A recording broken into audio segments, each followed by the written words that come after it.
কোটা সংস্কার আন্দোলন এটি একটি নাম নয়, ইতিহাস।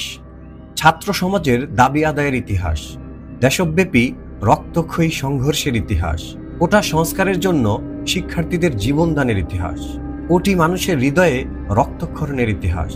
আজকের এই ভিডিওতে আমরা জানব বাংলাদেশের কোটা ব্যবস্থার আদ্যোপান্ত।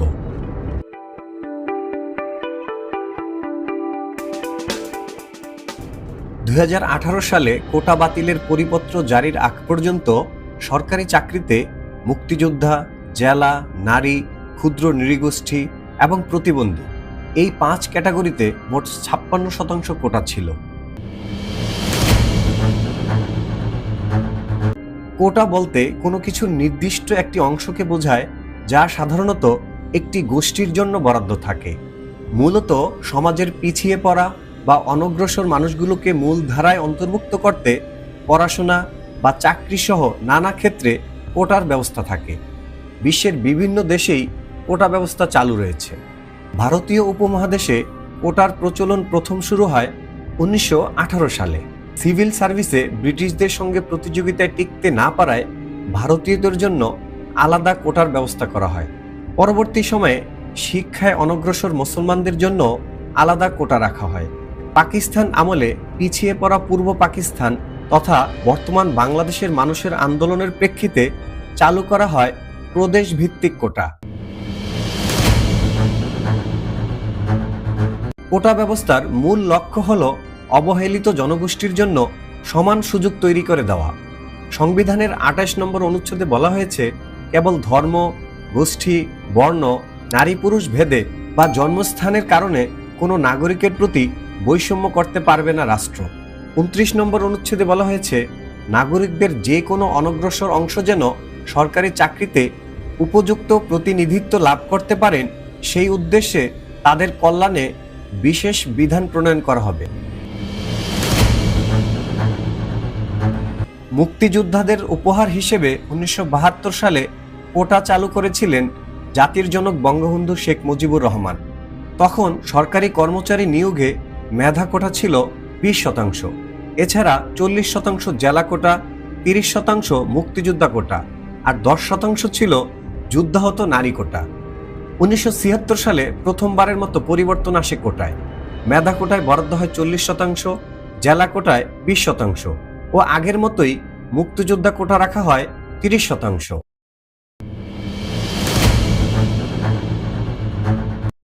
সরকারি চাকরিতে মুক্তিযোদ্ধার সন্তানদের অন্তর্ভুক্ত করা হয় 1997 সালে। 1985 সালের কোটা বন্টন অপরিবর্তিত রেখে কেবল 30% মুক্তিযোদ্ধা কোটায় উপযুক্ত মুক্তিযোদ্ধা প্রার্থী পাওয়া না গেলে মুক্তিযোদ্ধা, শহীদ মুক্তিযোদ্ধাদের পুত্র কন্যার জন্য তা বরাদ্দের আদেশ জারি করা হয়। কোটা ব্যবস্থায় পরবর্তী পরিবর্তন আসে 2011 সালে। এ সময় মুক্তিযোদ্ধার নাতি নাতনিদেরও 30% মুক্তিযোদ্ধা কোটায় অন্তর্ভুক্ত করা হয়। সবশেষ 2012 সালে 1% প্রতিবন্ধী কোটা যুক্ত করে প্রজ্ঞাপন জারি করে সরকার।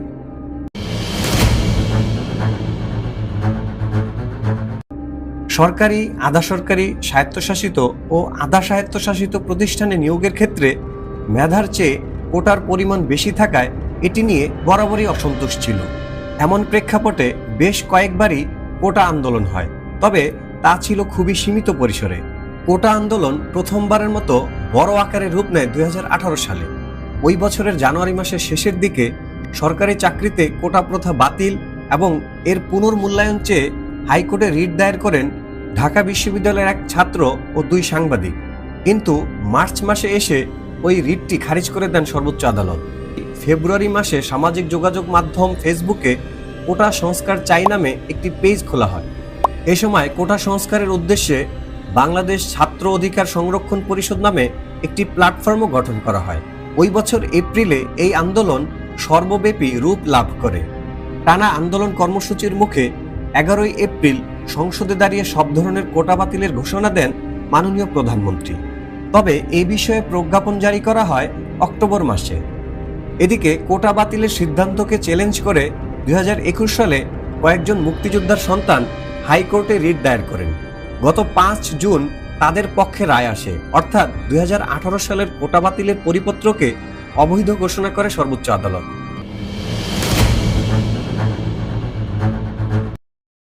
6 জুন বৃহস্পতিবার কোটা বাতিল অবৈধ সংক্রান্ত আদালতের রায়ের প্রতিবাদে বিক্ষোভ শুরু করেন সাধারণ শিক্ষার্থীরা। 9 জুন রোববার হাইকোর্টের রায় স্থগিত চেয়ে রাষ্ট্রপক্ষের আবেদন। 1 জুলাই সোমবার বৈষম্য বিরোধী ছাত্র আন্দোলনের ব্যানারে শিক্ষার্থীদের ব্যাপক আন্দোলন শুরু। 7 জুলাই রোববার সারা দেশে বাংলা ব্লকেড নামে নতুন কর্মসূচি পালন করে শিক্ষার্থীরা। 14 জুলাই রোববার কোটা পুনর্বহালের আদেশ দিয়ে হাইকোর্টের পূর্ণাঙ্গ রায় প্রকাশ।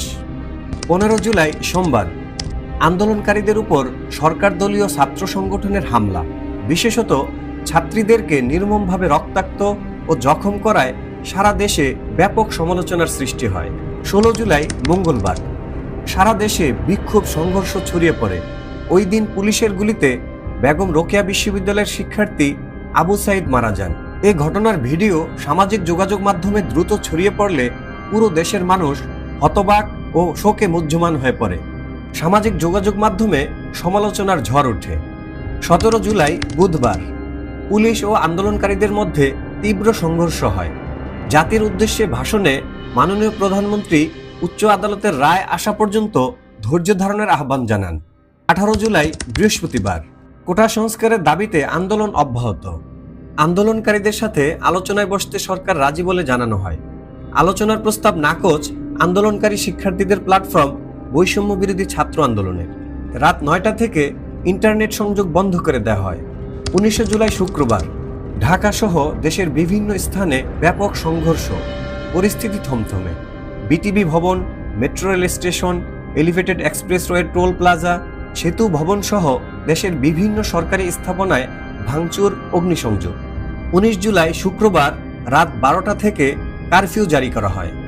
20 জুলাই শনিবার কারফিউর মধ্যেও দেশের বিভিন্ন স্থানে আইনশৃঙ্খলা বাহিনীর সাথে বিক্ষোভকারীদের ব্যাপক সংঘর্ষ হয়। 21 জুলাই রোববার কারফিউর মধ্যেই কড়া নিরাপত্তা ব্যবস্থায় বসে উচ্চ আদালত। কোটা পুনর্বহাল সংক্রান্ত হাইকোর্টের রায় বাতিল করে আপিল বিভাগ। 23 জুলাই মঙ্গলবার সরকারি চাকরিতে সরাসরি নিয়োগে সব গ্রেডে মেধার ভিত্তিতে নিয়োগ হবে 93%, বাকি 7% নিয়োগ হবে কোটার ভিত্তিতে। এমন বিধান রেখে সরকারি চাকরিতে কোটা পদ্ধতি সংশোধন করে প্রজ্ঞাপন জারি করে জনপ্রশাসন মন্ত্রণালয়। কোটা সংস্কার আন্দোলনের সহিংসতায় এ পর্যন্ত অন্তত 2 শতাধিক মানুষ নিহত ও কয়েক হাজার মানুষ আহত হওয়ার খবর পাওয়া গেছে।